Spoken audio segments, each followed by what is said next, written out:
अधर्म भी भगवान से अलग नहीं है। अधर्म भगवान की पीठ है और धर्म भगवान का वक्ष है। अधर्म का मतलब हम भगवान से विमुख हो गए और धर्म का मतलब हम भगवान के सम्मुख हो गए। तो भगवान के सम्मुख होना यही धर्म है और भगवान से विमुख हो जाना यही अधर्म है। मूल रूप से धर्म अधर्म का सूक्ष्म स्वरूप यही है। भगवान के अभिमुख होना ये धर्म है और भगवान से विमुख हो जाना ये अधर्म है। बहुत सारे धर्म आप करो, दिन भर पूजा करो, आहुति करो, यज्ञ करो, दान करो, तपस्या करो, लेकिन भगवान से विमुख अगर बने हो तो वो तुम्हारा धर्म भी धर्म नहीं है। योग करो, योगासन करो, प्राणायाम करो, लेकिन भगवान से प्रेम नहीं है, विमुख हो, तो तुम्हारा योगासन भी, वो योग भी बेकार है। गोस्वामी तुलसीदास जी महाराज कहते हैं, सो सब कर्म धर्म जरि जाहू, वो सारे कर्म धर्म जल जाएं तो बैठना मुश्किल है। ये स्थिति क्यों? बोले जमीन से संबंध तोड़ लिया, सब काम खड़े खड़े, खड़े खड़े खाओ, खड़े खड़े बनाओ, कुर्सी पे ही बैठो, कुर्सी मेज पर बैठ करके काम करो, फिर सीधे बिस्तर पर लेट जाओ। तो जमीन में बैठने उठने की जो एक व्यवस्था थी हमारी प्राचीन परंपरा, उससे हम दूर हुए, इसीलिए ये स्थिति आई। आज भी मैं देखता हूं जो संत महात्मा हमेशा जमीन में बैठते हैं, उठते हैं, जमीन में बैठकर भोजन करते हैं, जमीन में बैठकर साधन पूजन करते हैं, वो वृद्धावस्था तक उठने बैठने की उनकी क्षमता उसी प्रकार बनी रहती है। और सामान्य व्यक्ति 50 वर्ष की अवस्था आते आते ये स्थिति हो जाती है कि वो जमीन में बैठ नहीं पा सकता, बैठ जाए तो उठ नहीं सकता। 2 आदमी उठाओ तब उठे, तो कहां से योग करेगा, कहां से साधन करेगा भाई? सुखदेव जी कहते हैं, जितासनो, आसन पे, एक आसन पर घंटों बैठ करके प्रसन्नता पूर्वक ध्यान पूजन करने की क्षमता विकसित करनी चाहिए। जितासनो,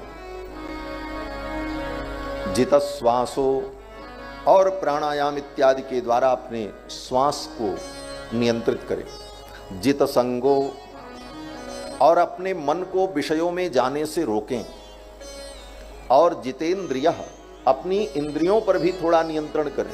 ये नहीं कि हर 15 मिनट बाद खाने का मन करे, हर 15 मिनट बाद पीने का मन करे, तो क्या साधना होगी, क्या पूजा होगी? कम से कम 4 घंटे 5 घंटे पानी भोजन न मिले फिर भी हम प्रसन्न बने रहें, तभी कोई साधना हो सकती है, तभी कोई अनुष्ठान हो सकता है। तो जितासनो, जितश्वासो, जित संगो, जितेंद्रिया, और इस प्रकार अपने इंद्रियों को, मन को नियंत्रित करके पवित्र आसन पर बैठकर भगवान के विराट रूप का ध्यान करना चाहिए। संपूर्ण सृष्टि ही भगवान का रूप है। और ध्यान करते हुए भगवान के चरणों में प्रणाम करना चाहिए। सी राम मैं सब जग जानी, करहु प्रणाम जोरि जुग पानी।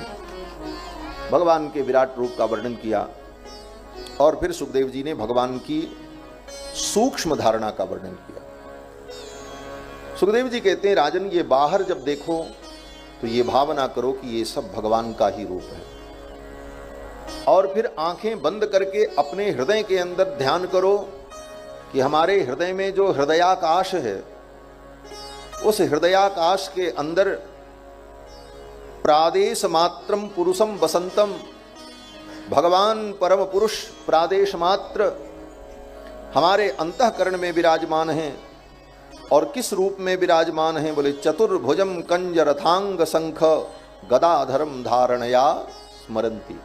शंख चक्र गदा पद्म धारण किए हुए भगवान हमारे हृदय के अंदर विराजमान हैं, इसका ध्यान करो। बाहर इस स्थूल जगत को भगवान के रूप में देखो और अपने हृदय के अंदर सूक्ष्म रूप से भगवान को देखो। यही योग है। शांताकारम भुजग शयनम पद्मनाभम सुरेशम विश्वाकारम। पहले तो विश्वाकारम, भगवान विश्व के आकार में है, ये विश्व ही उनका आकार है। ये लोग जो बोलते हैं विश्वाधारम, वो प्राचीन पाठ नहीं है। विश्वाकारम, विश्व ही जिनका आकार है। विश्वाकारम गगन सदृशम मेघवर्णम शुभांगम लक्ष्मीकांतम कमल नयनम योग हृदय गम्यम। जो विश्वाकार हैं वही ध्यान गम्य हैं, जो योगियों के हृदय में विराजमान रहते हैं। वंदे विष्णु भवभय हरम, हरणम नहीं, बहुत लोग हरणम पढ़ते हैं, हरणम नहीं, हरम, भवभय हरम सर्वलोकैकनाथम, समस्त लोकों के एकमात्र स्वामी भगवान श्री हरि। तो अपने हृदय के अंदर भगवान के सूक्ष्म स्वरूप का ध्यान करना चाहिए।